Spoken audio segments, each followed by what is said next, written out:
De dire à Hydro-Québec, on vous force à acheter plus d'éoliens alors que vous avez déjà des surplus, c'est illogique économiquement. À court terme, le développement de la filière éolienne ne semble pas être dans les plans du premier ministre. Il persiste et signe, Hydro-Québec n'a pas besoin de plus d'énergie qu'elle en a déjà. Merci. Moi, je suis pour la création de richesses, je suis pour la création de jobs payantes, mais il faut que ça soit des jobs utiles, pas pour créer de l'énergie qu'on met aux poubelles parce qu'on a des surplus. Merci, Je M. sais que vous Lalonde. n'acceptez pas ça, mais c'est ça la réalité. C'est un créneau qui est associé à la Gaspésie, l'éolien.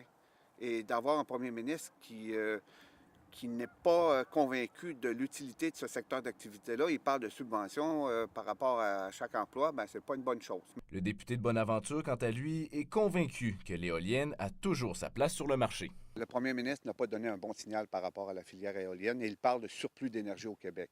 Par contre, ce qu'il ne dit pas, c'est que dans certaines périodes, nous n'avons pas de surplus énergétique, surtout l'hiver quand il fait très froid. Et qui plus est, de diversifier son portefeuille énergétique, c'est une bonne chose dans un contexte de changement climatique.